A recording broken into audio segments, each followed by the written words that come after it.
Fala galera do Los Futebólicos, salve, salve, Marcos Mutari na área aqui, chegando para um programa inédito, um formato um pouco diferente do que vocês estão acostumados a ver nas nossas lives lá de domingo no YouTube, nas nossas lives no Instagram, também nos textos.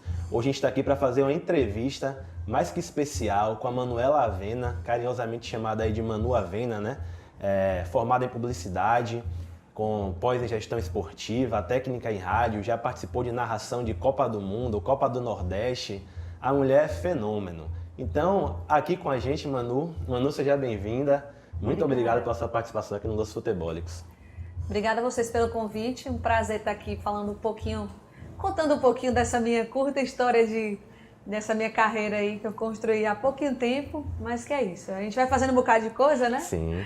E aí no final é bom que tá tudo certo. É uma história curta, mas que já tem muita coisa para contar, né? Pois é, algumas coisas já passei por algumas fases, né? Pulei algumas etapas. Sim.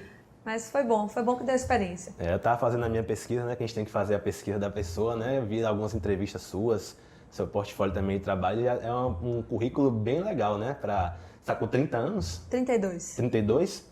Nossa, eu queria estar com esse currículo, imagina, que coisa maravilhosa. Manu, como foi o começo, assim, né? Eu li que você passou sua infância em Petrolina, né? A Manu ali, criança, adolescente, já tinha esse amor pela bola ou foi uma coisa mais da vida adulta?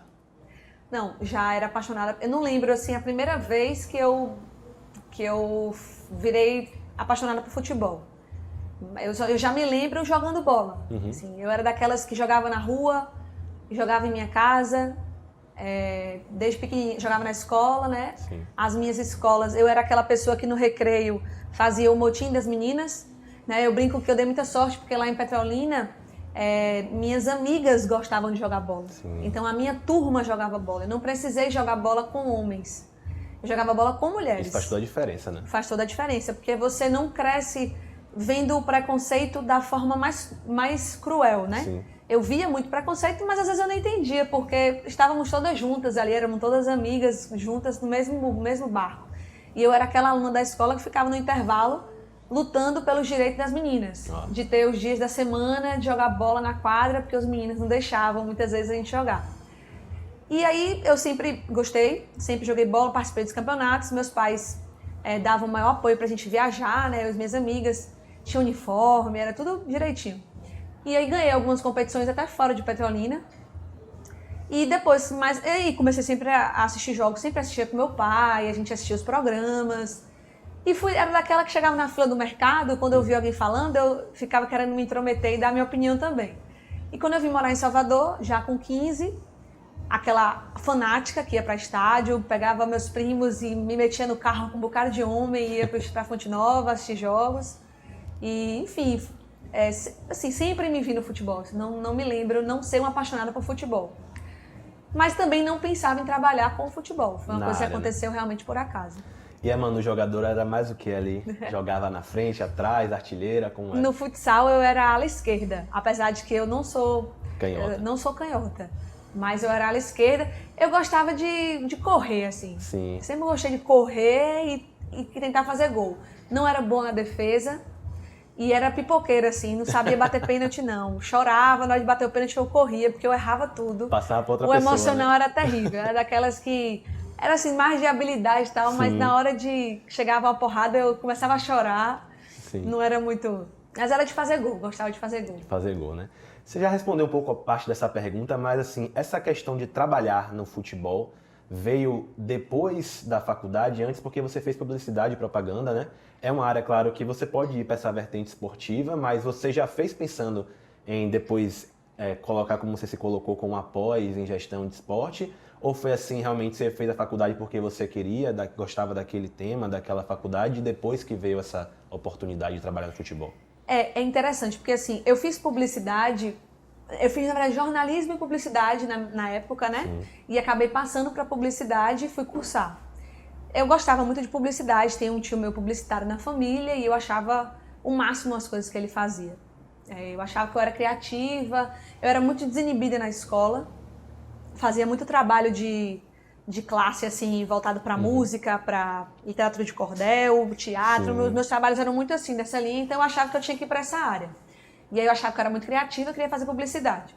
Aí na faculdade de publicidade eu descobri que eu não era criativa, que assim, a minha criatividade era outra coisa, mas para publicidade eu me desenrolei mais na área do atendimento até.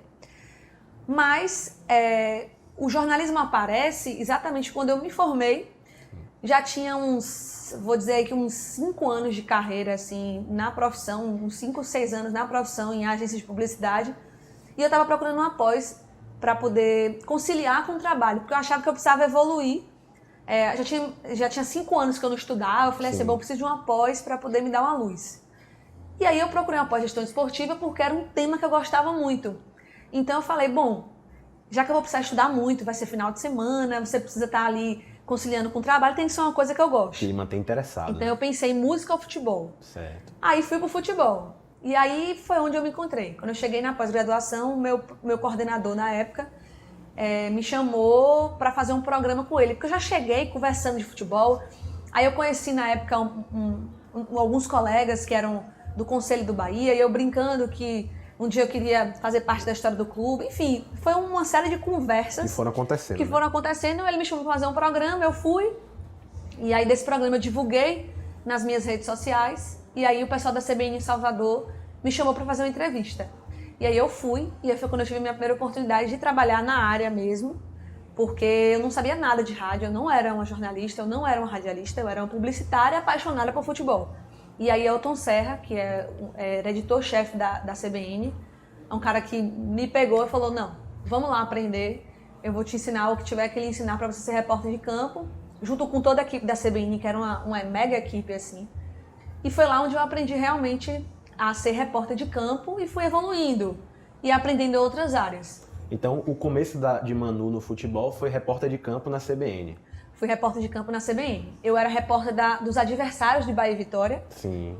E eu fazia também um programa, que era à noite, né? Programa diário, a gente fazia um programa diário. Então eu fazia as notícias dos adversários, participava do programa e fazia a cobertura dos jogos. Foi de maio, foi o Brasileirão, Série A e B. Sim. Eu entrei em maio e fui até o final do ano, quando a CBN acabou. E aí todo mundo saiu, eu acabei saindo junto com a equipe. Isso foi que ano, mano? 2016. 2016, né? E assim, é uma pergunta que até uma curiosidade minha, né? Que a gente tá aqui em um canal de futebol no YouTube, né? É uma mídia independente, alternativa, que tem crescido bastante. A gente sempre fala com o pessoal que... A gente vê muitas pessoas, torcedores mesmo, né? Poxa, às vezes é tão chato, eu quero ver uma notícia do meu time, aí ligo na Globo, não tem, ligo no SBT, não tem. Eu digo assim, as mídias tradicionais, né? Até canal fechado também. E a gente sempre tem chamado as pessoas cada vez mais para participar das mídias alternativas. Mas claro que eu, como um amante do futebol, tenho muita vontade de trabalhar um dia em um rádio, em uma TV. Para você, como foi assim esse primeiro contato com o rádio? Alguma coisa te marcou mais? Você falou, nossa, que bacana, algo do tipo assim, ou foi bem natural? Na verdade, as coisas comigo, eu não sei se é porque eu também eu vou vivendo o sonho, porque para mim, assim, as coisas que eu venho vivendo na profissão desde que eu comecei, né, no rádio e na TV também, são coisas assim para mim tão loucas que eu acho que eu vou passando sem perceber o que de fato está acontecendo. Sim. E por um lado é bom. Você vai curtindo. Porque eu vou curtindo o momento. Mas assim, eu lembro, por exemplo, que na CBN, meu primeiro jogo, eu virei carrapato, né, que é que a gente chama carrapato, é quando você, vamos supor, tinha uns repórteres, né, que era Rafael Machado do Bahia e Anderson Matos do Vitória, e eu era o carrapato. Então eu ficava com o mesmo fone que eles, ouvindo tudo o que acontecia, mas sem falar nada, só acompanhando o que eles estavam falando, como eram as anotações, para poder eu aprender. E eu lembro que foi muito rápido, assim, apareceu a oportunidade de eu ir. Vai, tem que ser você agora, vamos. E ficou todo mundo preocupado um pouco, porque eu tinha zero experiência, não sabia como é que eu ia me sair, se eu ia dar caruara no microfone, se eu ia ficar com medo, porque o lance acontece, o narrador lhe chama, você precisa falar o que aconteceu ali. E tem que ser rápido, E tem que ser rápido, e tem que ser rápido, tem que ser preciso, você não pode chegar ali e contar uma história que não seja nada a ver. Então, aí mandaram pra mim, eu lembro que eu fiquei desesperada, eu ainda falei assim, um pouco ainda demorando, sabe quando você ainda tá meio pegando no tom? Sim. Mas fui. O primeiro jogo, assim, eu saí satisfeita, eu não tinha pago nenhum mico. O pessoal ficou, ufa, graças a Deus, porque tava todo mundo um pouco tenso. Mas assim, tem esses casos de que você chega e você encontra uma dificuldade ali, você faz, e agora? Pergunto a quem? Teve uma vez que eu tava no campo, começou a chover, e todas as minhas anotações eu perdi. Obviamente, qualquer outra pessoa já sabe que, que pode chover e vai completamente preparado para o episódio. Eu não sabia. Você foi a primeira vez. Então, me chamava, eu não sabia nenhum nome. Eu não sabia o nome dos jogadores, porque também tinha isso. Como eu era do adversário, Bahia e Vitória todo mundo conhece. Sim. Mas cada jogo e cada semana eu fazia 2, 3, 4 jogos às vezes, fossem 2 Bahia, 2 Vitória, com times diferentes. Então, inúmeros jogadores, né? Inúmeros jogadores. E um Série A, o outro Série B. Então, Série B principalmente, se eu não me engano, era o Bahia que estava na Série B. Eram números assim, eram jogadores de times diversos e eu tinha que saber. Então, assim, molhou meu papel, acabou minha vida. Então, eu tinha que sair correndo, procurando alguém. Então, assim, tiveram episódios que eu tive que me... Foi pegando no tombo, né? Eu tive que ganhar a experiência muito mais rápido do que eu imaginei, assim. Você teve um intensivão ali em pouco tempo, né? Foram só 6 meses de CBN, né? Infelizmente, 6 não, 7. Mas assim, infelizmente, porque ali foi uma escola absurda, assim. Eu aprendi muito na CBN, com todos os meus colegas. E era muito bom, porque o pessoal é muito parceiro, então eu recebia feedback. Mano, hoje foi massa, hoje foi legal, isso, mas faltou isso e isso. Você pode melhorar nisso. Isso é muito importante. A gente precisa saber o que a gente está errando para poder consertar, né? Senão não conserta. Claro. Inclusive, né, é um tópico que a gente vai falar mais na frente, mas a Manu esse ano narrou também Copa do Nordeste, né? Engraçado que no jogo que você narrou, Bahia e Confiança, não foi Bahia e Confiança na Fonte Nova? O primeiro, né? Primeiro. Eu tava lá também, eu fui convidado, me candidatei na verdade, fui convidado para narrar, para comentar pela Rádio Web Esquadrão, né? Lá com o Rafael Machado, com o Bruno, né? Também. E aí eu vivi essa experiência um pouco de comentar, né? Era eu e mais uma pessoa. Aí realmente é muito rápido. Ele te chama e assim, se acontecer um lance, acabou, porque você não vai falar mais. Você vai ser interrompido. Você vai ser interrompido. Então, você tem que estar o tempo todo ali pensando e o raciocínio tem que ser rápido para quando chegar a hora de falar, você poder dar uma informação legal. Foi uma experiência bacana, mas assim, eu fiquei pensando, nossa, velho, tem que ter um raciocínio muito rápido para trabalhar como repórter. E eu imagino em campo. Porque eu tava na cabine, lá em cima, vendo o jogo do alto, sentado, confortável, né? Pra quem tá no campo, claro que você vê mais coisas também. Você tá ali, você ouve mais coisas também, eu creio, né? Conversa entre os jogadores, principalmente. Mas tem que ser muito mais rápido. O X da questão é você descrever toda a jogada. Só que nem toda jogada, ela é uma jogada de perigo. Então, às vezes, você vem acompanhando a jogada e ela não é um gol, ou ela não é um lance de perigo, então o narrador não vai lhe chamar. E aí você desconstrói o raciocínio e volta. Daqui a pouco, quando a jogada vem sendo construída, você precisa saber quem é que está construindo a jogada. Quando é um jogador que você conhece, Bahia e Vitória, você está olhando para o rosto do jogador, você identifica. Quando é um time que é muito difícil você identificar, e acontece isso também com todo mundo, por mais experiência que tenha, você não sabe quem é o jogador que começou a jogar, porque ele está de frente, então ele não está com a camisa com o número lá que vai lhe fazer observar. Então, eu me guiava muito por... Eu fazia como se fosse uma esquininha no campo, para saber, né? O 9 vai estar mais pro lado direito, o 8 vai estar mais pelo meio, o 7 vai estar mais pelo lado esquerdo, o 10 vai estar... Para poder eu me guiar. E assim eu ia seguindo. Mas são macetes que você vai pegando assim, a partir do momento que você vai vivendo mesmo. É porque a gente vê jogos grandes, por exemplo, vamos assistir um jogo Paris Saint-Germain contra o Manchester United. Pô, eu sei que são todos jogadores de cabo a rabo, pelo corte do cabelo, sabe? Mas com Bahia e Confiança, não desrespeitando Confiança, claro, mas tem muitos jogadores que você não vai conhecer. E aí, voltando um pouquinho para a questão de repórter de campo, uma pergunta que eu queria te fazer é sobre essa questão do machismo no futebol, né? Repórter de campo é a pessoa que está ali no corpo a corpo, com a torcida bem próximo, geralmente ali perto do alambrado ou atrás do gol, mas enfim, está perto ali de tudo. Você sofreu algum tipo de assédio ou de algum ataque machista nesse tempo que você passou em campo? Claro, eu nunca sofri, não. Assim, ataque direto, né, que eu falo. Sim. Ser puxado pelo braço, não. Mas eu já tive muito medo, porque por muitas vezes a gente passa no meio da torcida. Sim. Então eu já tive muito medo de andar no meio da torcida e ser hostilizada e sofrer algum tipo de coisa. Eu nunca andei sozinha, eu sempre andava com meus colegas. Eu nunca falei abertamente sobre o time que eu torço. Eu nunca parei assim, em determinados lugares sozinha, sendo repórter. Porque tudo isso eu fazia na minha época de torcedora. Sim. Mas como repórter eu nunca fiz, porque eu acho que aí os olhares já são diferentes. Mas assim, eu não sou uma pessoa que nego, né? Eu sei que acontece muito, é uma das coisas mais bizarras que podem acontecer. Tem casos diários e a gente acompanha todos, mas eu nunca passei um direto. O que eu sei que acontece é o velado. Você está numa equipe e aí você tem a oportunidade de ser chamada por uma outra pessoa, não lhe chamam porque você é mulher. Ou muitas vezes já aconteceu também, eu queria uma mulher na equipe, aí procura uma mulher. Mas o que mais acontece é de você não ir para uma equipe porque você é mulher, e aí a equipe é uma equipe que gosta muito de falar palavrão, de falar... como você diz, é a equipe profissional, equipe de profissionais, do rádio, tipo, você não é contratada para uma vaga porque você é mulher. Pode até ser competente, mas é mulher, e aí vai ficar aquele mimimi de mulher, que não pode falar palavrão, que isso acontece muito. Entendi. Aqui em Salvador, são poucas mulheres que temos na área, conta-se nos dedos as mulheres na área, e as oportunidades são muito pequenas.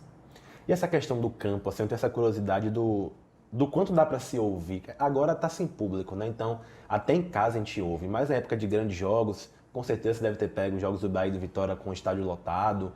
Como é essa sensação de estar lá dentro do campo e ouvir a torcida? Você em um certo momento sente aquela sinergia da torcida com o time, sente esse calor? Ou quando você está ali, você está realmente focada no campo e é como se você fosse também um dos jogadores, uma das jogadoras prestando atenção 100% no jogo?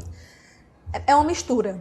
Você consegue misturar. Assim, eu vou te dizer que, obviamente, eu torço para um dos dois times, o Bahia ou o Vitória, mas o time que era o meu rival, não existe mais rivalidade. Você torce. Sim, não é que você torça como uma torcedora.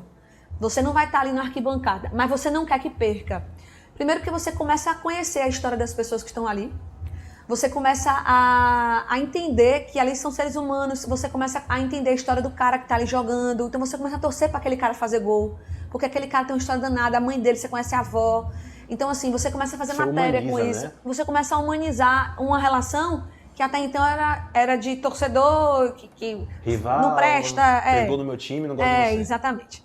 E mais do que isso, falando assim em campo mesmo, que você perguntou diretamente sobre se eu escuto, né, como é que é com relação à torcida, é emocionante. Você tem que desligar um pouco, porque senão você não se conecta com o seu. Então, muitas vezes eu já desliguei, aumentei o fone bem, para poder ficar bem conectada com a narração, para não ser impactada. Senão você se empolga com a torcida e quer começar a pular também. Mas assim, quando é transmissão, por exemplo, Bahia ou Vitória e Corinthians, Flamengo de fora, que você tem que realmente se empolgar, porque a rádio é baiana, então eu abro um fone, deixo o outro fechado, porque aí quando a torcida começa a gritar, e você começa a falar mais alto e mais empolgado, e não sei o que, e cantar também, e agora a torcida, aí você empolga mais o pessoal. Então eu acho que também faz parte do jogo, né? Faz parte da forma como você fala. O rádio tem esse lado, né, mano? O rádio tem esse lado de... Não um lado clubista, mas um lado pró a cidade, pró o estado, quando são times de fora, como você bem colocou.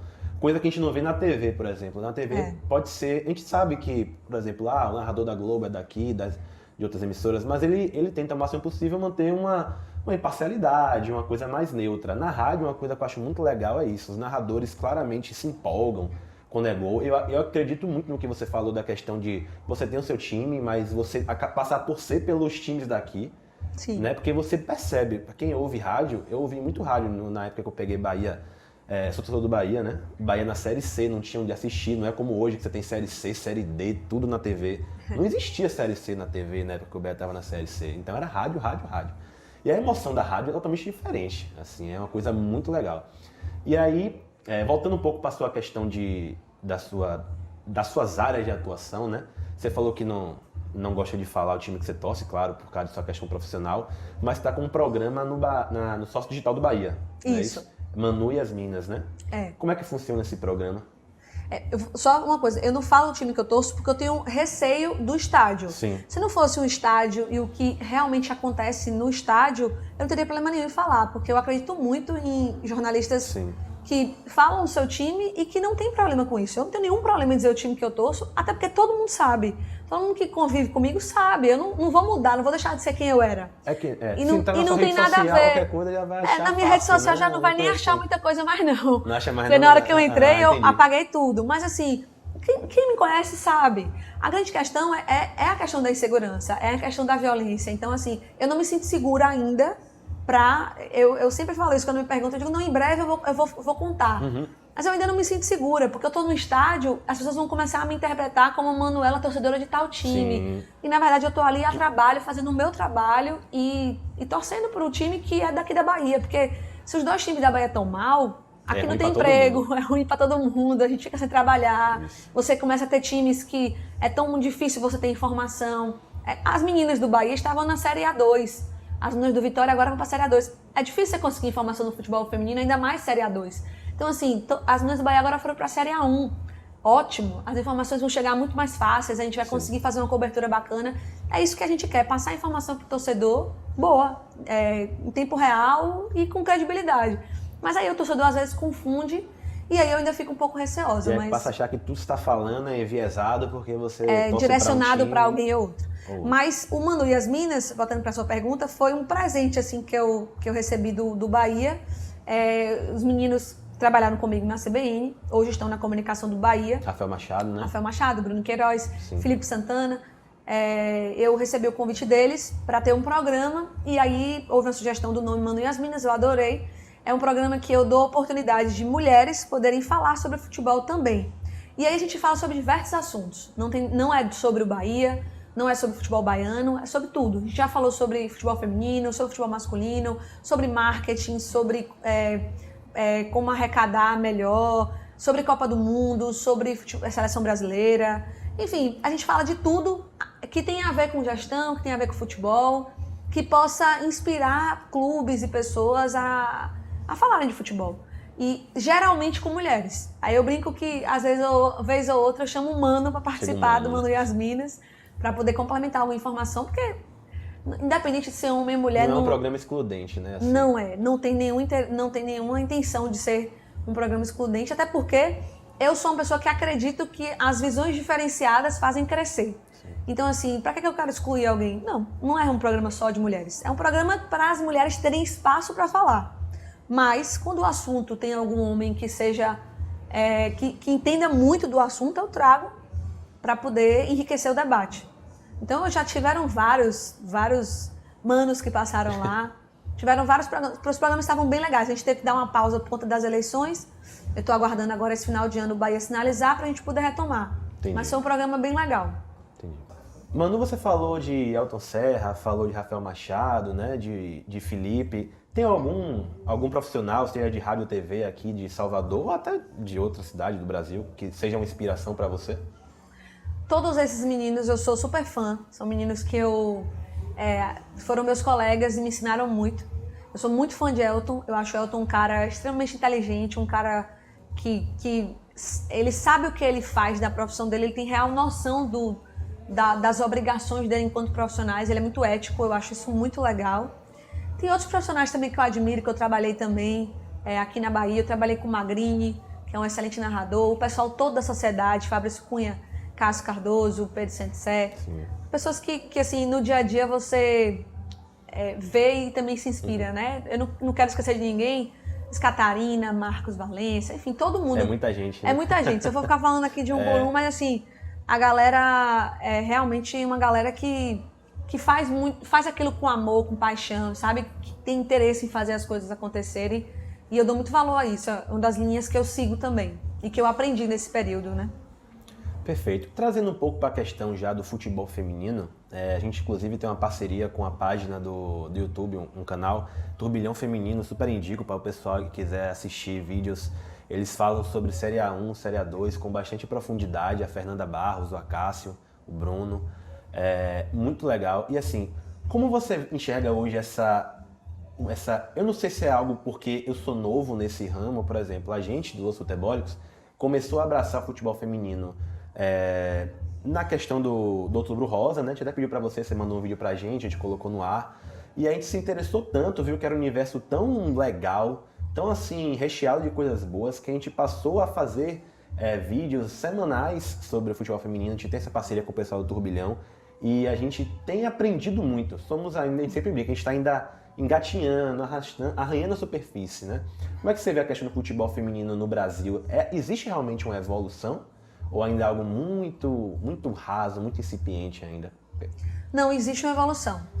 Assim, o futebol feminino, ele tem várias vertentes que a gente pode falar dele.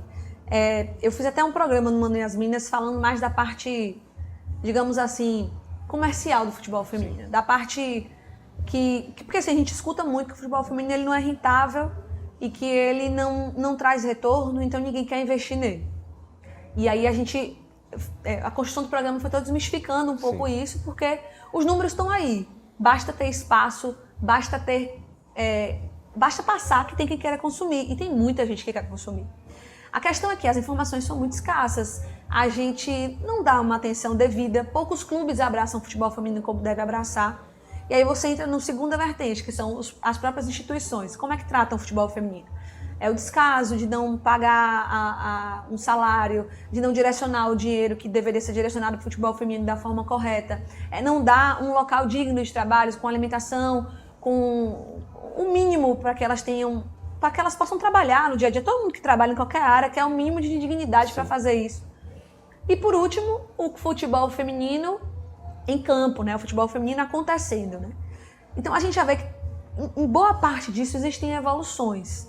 E fora dele também, você vê que mulheres hoje já conquistam espaços, você já vê hoje mulheres narrando, mulheres comentando. A Rede Globo Televisão acabou de contratar uma narradora. Então, assim, isso abre muitas portas, isso é muito importante. Já tinham sido contratadas 2 comentaristas que estão rodando com a equipe. Então, tudo isso são portas que se abrem para que as mulheres possam fazer o que elas querem fazer, que é só fazer o que elas amam, com a mesma qualidade que já está aí. Porque se as mulheres não fossem boas, elas não estavam nesses lugares que elas estão ocupando.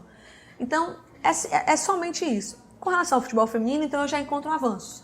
Clubes que estão investindo, como o Bahia, por exemplo, que tem uma estrutura dedicada para as meninas, tem uma equipe direcionada para elas, que entende o dia a dia, entende o que elas estão passando, estudam a vida da mulher, o ciclo da mulher, para que possam entender melhor.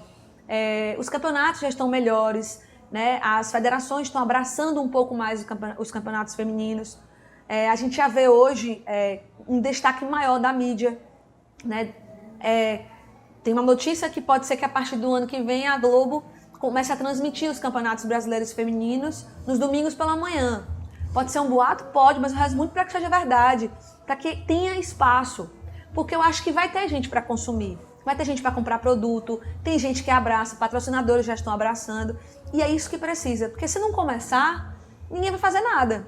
Começando, é que alguém vai começar a fazer. Quando começar a dar dinheiro, vai todo mundo achar lindo. Sim, claro. Então, mas para fazer acontecer, é preciso muito esforço. Então, não gostaria que tivesse sido como foi. Obrigando os clubes, né? Sempre obrigando. Mas, infelizmente, realmente, parando friamente para analisar, não tinha outro caminho. Tinha que ser obrigado. E já que teve que ser assim, que seja então e que dê certo. E tiveram clubes, né? A gente já falou do Bahia, a gente pode falar do Bahia porque, como estamos aqui em Salvador, é próximo a nós, a gente consegue ter mais informação, que realmente resolveu abraçar, né, esse projeto. Claro que a gente sabe que existem coisas a serem melhoradas, mas o Bahia conseguiu subir para né, fazendo aí um campeonato muito bom até o momento, as meninas, né? E aí a gente fica com essa expectativa desse crescimento. Porque eu confesso para você, a gente colocou, novamente falando, né, o futebol feminino na nossa pauta por um acaso, mas ele não ficou por acaso na nossa pauta, ele ficou porque a gente gostou, se interessou, viu, poxa, tem muito mais aqui do que só uma notícia de Outubro Rosa, do que só uma coisa de vamos falar de futebol feminino porque estamos no mês das mulheres, entendeu? A gente gostou realmente e abraçou por isso. E eu vejo que muita gente está seguindo esse caminho. Sim. Eu mesma não era uma pessoa que era muito antenada ao futebol feminino. Não era. Se me pegar de 4 anos atrás, eu lia muita coisa, mas eu não era antenada de dizer assim, vou fazer alguma coisa. E esse ano eu já tinha me preparado, desde o ano passado que eu venho me preparando para fazer alguma coisa. Aí a pandemia deu uma atrapalhada um pouquinho, mas em breve os planos voltam aí. Antigamente a gente só via futebol feminino que nas Olimpíadas e nas Copas do Mundo, né? Sim. Essa ação ali de Marta, de Cris, a gente ficava naquele universo. Eu nem sabia, por exemplo, e aí eu tô fazendo aqui minha meia-culpa, mas é verdade, eu não sabia, por exemplo, que a Champions feminina era tão boa. Eu assisti uns jogos e fiz, caramba, cada jogo de altíssima qualidade, muitas jogadoras de altíssima qualidade, assim, não devem nada. E até um pacto que a gente tem, um pacto que a gente firmou lá no canal, a gente não fala de futebol feminino, masculino, quando a gente tá falando de futebol feminino. Porque tem uma coisa que acontece muito nas mídias, nos canais, eu acho muito chato, é ficar comparando, sabe? Eu acho muito chato isso. Tá falando de um esporte aqui que é o futebol feminino, a gente não fala. Quando a gente tá falando de futebol feminino, futebol masculino não existe pra gente. Sim. E aí, entrando na questão da transmissão, eu vi que você já narrou também partida da Série A1, acho que você narrou um jogo do Vitória ano passado, Sim. não foi? Esse ano. Esse ano. E a minha pergunta para você é sobre essa transmissão da CBF, né? Acho que é Maicujo, não sei como é que se fala. Eu vejo muitas pessoas criticando bastante essa transmissão da CBF. Eu entendo que é uma maneira de passar o jogo, que é melhor ter essa transmissão, por mais que não seja. Muitas pessoas falam, a câmera às vezes está filmando uma coisa que não tem nada a ver. Isso eu ouvi mais na Série A2, tá? Nos Jogos do Bahia. E existe uma crítica, mas como é que você vê, você que participou, você acha que realmente existe uma boa vontade da CBF, dessa questão de passar os jogos, para não deixar a pessoa, por exemplo, como eu falei, sem jogo nenhum, sem nada para assistir, é uma transmissão que, poxa, pode não ser uma transmissão ideal, pode não ser aquela transmissão que a gente está acostumado de ver, de 30, 40 câmeras, mas passa o jogo, você sente que existe essa boa vontade, ou ainda você acha que realmente é muito deficitária ainda essa apresentação? Eu vejo como uma alternativa, certo? Realmente, como você falou, pode não ter, então é melhor que tenha, para a gente poder assistir. Na verdade, o Maicujo é uma equipe regional, que vai para o jogo, né? Enfim, tem a parte de contratação, de narradores e comentaristas e fazem a transmissão. Eu escuto algumas pessoas falarem a respeito. A transmissão que eu fiz foi muito tranquila. O problema maior que eu tive foi da própria escalação, que chegou para a gente com problemas. Então eu começo narrando com nomes errados, inclusive, porque chegou para a gente alguns nomes trocados. A dificuldade minha foi interna mesmo, é a dificuldade que eu tive. Mas com a equipe foi tudo muito tranquilo. Eu pude fazer Vitória Internacional. O Vitória esse ano estava na Série A1, estava muito mal, porque o clube acabou com o investimento no futebol feminino, por conta da questão, futebol feminino, por conta da questão financeira. E as meninas realmente foram guerreiras ali tentando reverter, mas acabou não dando muito certo. Então foi essa transmissão que eu fiz. Eu não tinha feito, eu acho, nenhuma transmissão para Maicujo, só fiz essa daí. Mas assim, eu senti isso, que existe uma boa vontade de se fazer, acontecer, passar o jogo. Mas às vezes, o problema maior que eu tive foi realmente mais interno do que externo. Talvez essas críticas tenham acontecido mais em estádios que não têm a estrutura. O Vitória deve ter jogado no Barradão, provavelmente. Foi. Então, já tem todo o estrutura de câmera, né? O que eu vejo a pessoa reclamar, alguns jogos do Bahia, por exemplo, tem Praia do Forte, ou em outras cidades, que realmente só tem uma câmera. Aí, tem um jogo que eu assisti realmente que o rapaz estava filmando e tinha uma pilastra que ficava literalmente na frente do campo. Então, quando o Bahia atacava, ficava uma pilastra no meio da imagem, sabe? Coisas desse tipo. Mas, voltando, acho que é melhor ter desse jeito do que não ter nada, né? E aí, falando um pouco da questão do futebol feminino e as pessoas dentro do futebol, como narradoras, comentaristas de arbitragem, como você falou, né? A gente tá vivendo esse momento. Eu assisto muito Sport TV, por exemplo, e sempre tem pessoa, Ana Thaís Matos, tem a Nádia, né? Nádia Mauad, que também comenta. E aí você acha que a gente pode caminhar, como você falou, é um rumor, mas a Globo começar a transmitir, caminhar para uma estrutura totalmente voltada para mulheres narrando, comentando, fazendo um comentário de arbitragem? Você acha que isso é possível nesse futuro próximo, assim? Eu acho que sim. Eu não gostaria que fosse só isso. Eu gostaria que fosse um campeonato feminino narrado por uma equipe feminina, porque eu acho adequado. Eu acho que não é desmerecendo, mas as meninas, por estarem engajadas na causa, elas sabem mais, elas conseguem transmitir, não que nenhum homem consiga, porque tem homens fazendo futebol feminino muito bem, por sinal, porque para mim o narrador, o comentarista, ele é bom em qualquer lugar. Mas eu acho que as meninas passam essa emoção porque falam com mais propriedade, porque é uma luta delas também, né? Quando é uma luta das meninas em campo, é uma luta também das jornalistas que estão atrás de fazer tudo isso acontecer. Então eu gostaria que fosse uma coisa mais completa, eu gostaria que fossem equipes misturadas mesmo, mulheres fazendo jogos do masculino, homens fazendo jogos do feminino, como uma empresa que caminha com profissionais homens e mulheres, né? Qualificados, independente de gênero. Perfeito. Manu, falar um pouco agora da Manu narradora, né? Como foi que surgiu essa questão do concurso da Fox? Você estava já esperando uma oportunidade de mostrar esse talento ou foi uma coisa que apareceu, você viu e fez, vamos ver o que acontece? Se a galera tá com tempo aí, porque é longa, viu, essa história? Tô brincando. A gente tem todo o tempo não. Porque foi assim, ó. Eu, na verdade, estava contando pra você que eu fui pra CBN, da CBN, isso tudo foi em 2016. Eu comecei a estudar, fui pra CBN em 2016, saí da CBN quando acabou a CBN. E foi um susto pra mim. Eu não esperava que a CBN fosse acabar. Completamente. Jamais esperei que a CBN fosse acabar. Ninguém esperava também, mas pra mim foi pior ainda, porque eu tinha acabado de chegar. Então, assim, mudei de profissão, todo um novo rumo, super empolgada. E era um ambiente que eu estava cega, eu não conhecia ninguém para procurar emprego, não conhecia ninguém, enfim. E aí eu fiquei em 2017, continuei a estudar, porque meu acordo com o Elton foi, ele me daria a oportunidade, mas eu tinha que estudar. Eu comecei a estudar rádio e TV, continuei estudando em 2017, continuei com minha pós-graduação também. E aí, no final de 2018, eu recebi o convite para ir para a Rádio Sociedade, né, no início de 2018, mas chegou o convite no final. Eu fiz algumas transmissões com o pessoal da Sociedade e Magrinho me convidou para entrar na Rádio Sociedade em 2018, para substituir Catarina, que tinha tirado licença maternidade. E aí eu topei o convite. E aí fui mais uma vez para a rádio. E aí fiz outros campeonatos também diferentes, foi muito legal, uma experiência também absurda. Nesse caminho, eu comecei a receber mensagens da família, de amigos, dos dois concursos que iam acontecer. Tanto o Narra Quem Sabe pela Fox, como o Narradora Leis do Esporte Interativo. E aí o pessoal me mandava, mas eu nem tinha visto o que era. Aí eu olhei e deixei pra lá. E aí eu comecei a receber muito isso. Sua cara, não sei o quê. De outras pessoas. Várias pessoas, assim, começaram a me mandar. Aí eu falei, sabe quando você marca como não lido pra ver depois? E aí um belo dia eu parei e fui entender o que era. E era um concurso. Aí eu falei, bom, eu queria gravar esse vídeo e mandar. Só que, com muita sinceridade, se eu falar abertamente, todo mundo que mora aqui no Nordeste, que sabe que é longe do eixo do Rio-São Paulo, nunca acha que vai ser chamado. E era assim que eu pensava, que não vão nem ver meu vídeo. Vão ser várias meninas, não vão nem olhar pro meu vídeo. Ninguém tá nem aí pra mim aqui em Salvador, gente. Vão olhar pra cá. Aí eu gravei o vídeo. Eu lembro que eu gravei assim, era um domingo à noite. Né? Eu lembro tudo decorado, assim, porque foi muito engraçado.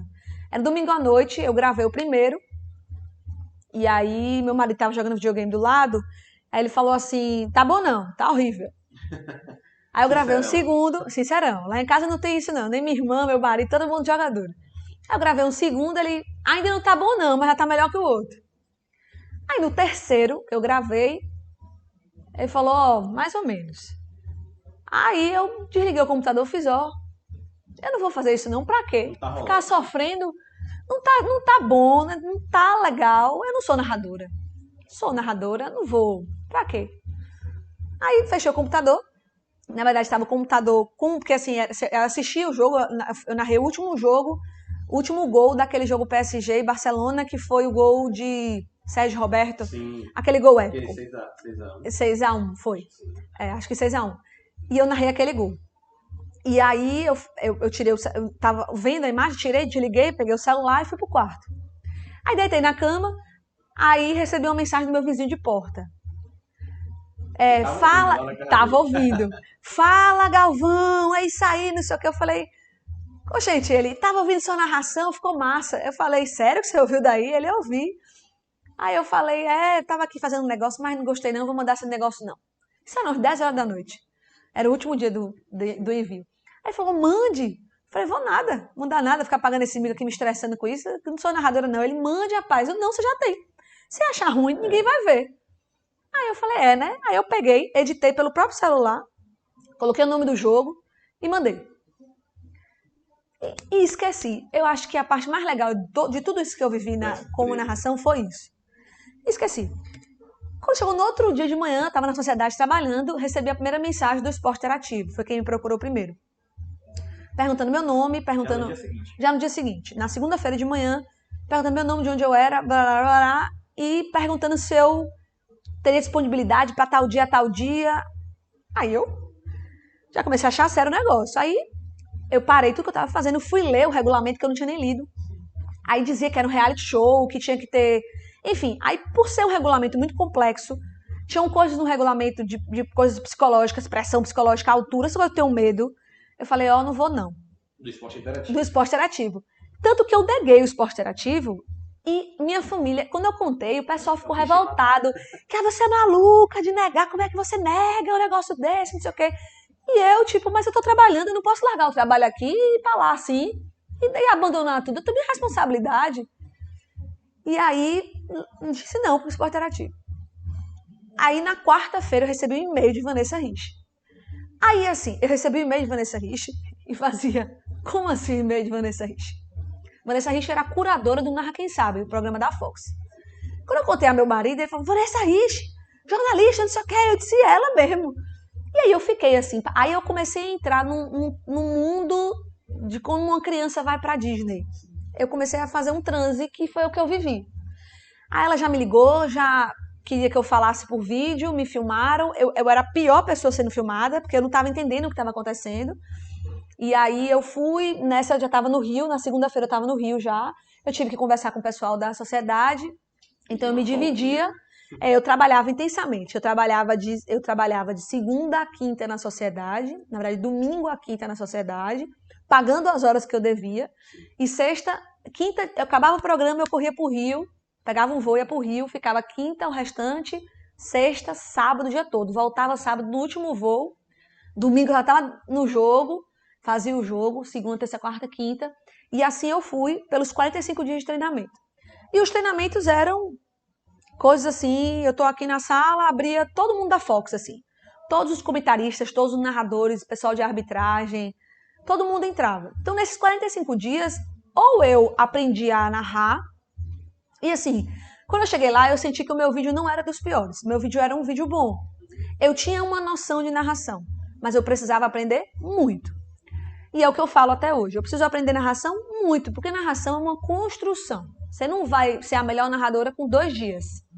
E na Copa do Mundo eu cobrava isso muito das pessoas, que as pessoas criticavam muito. Eu dizia, não existe uma narradora em 45 dias de formação. Eu tinha, sei lá, 60 dias quando eu comecei a narrar a Copa do Mundo. Eu não era uma narradora, eu me tornei uma narradora no processo. E já existiam meninas que estavam comigo competindo que eram narradoras. Já faziam isso há mais tempo. Já faziam isso há mais tempo, seja em rádio, seja em qualquer outra oportunidade. Já tinham tido contato. Eu não tinha nenhum contato com a narração. Nem em videogame eu narrava. Então, eu tive que me construir nesses 45 dias. Eu brinco que foi todo o esforço que eu fiz nesses 45 dias para conquistar a minha vaga, porque eram 3. Eu estava lidando com 6 meninas, eram eu e mais 5. Dessas 5, eu nunca tinha narrado e tinha mais uma que nunca tinha narrado. As outras 4 já tinham tido experiências de narração. Mas todas já eram do meio do futebol? Todas eram do meio do futebol.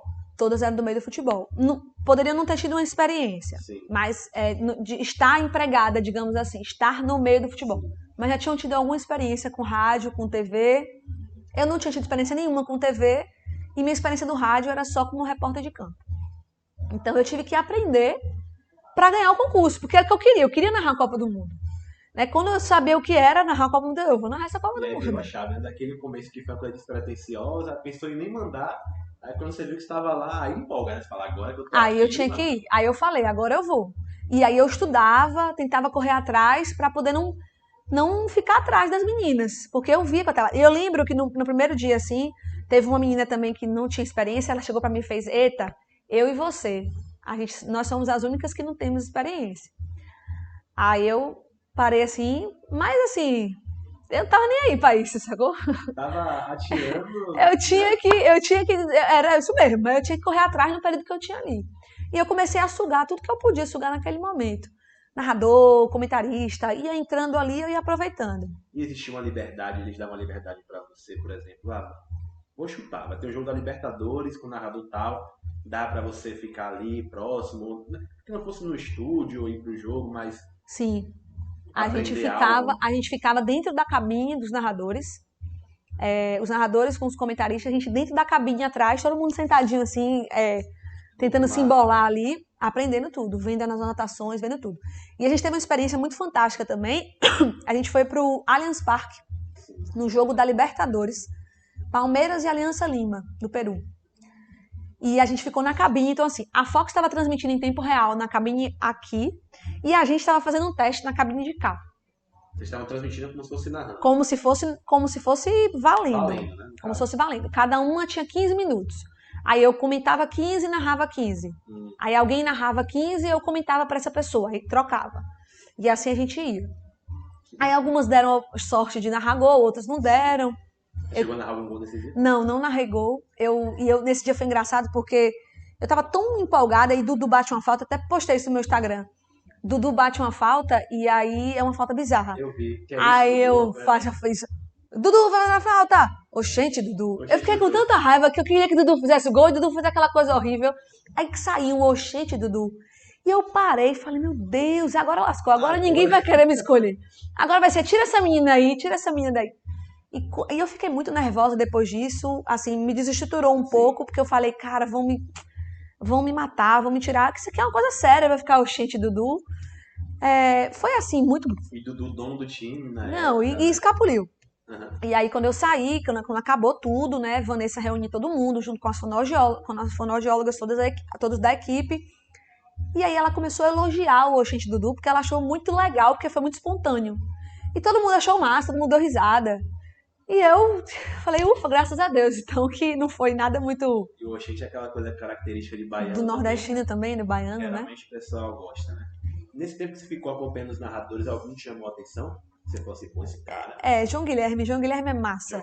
Não que os outros não sejam, são todos muito, muito gentis, muito prestativos. Sim. Pessoas que o tempo todo lhe tratam no corredor como uma pessoa, como um colega de equipe.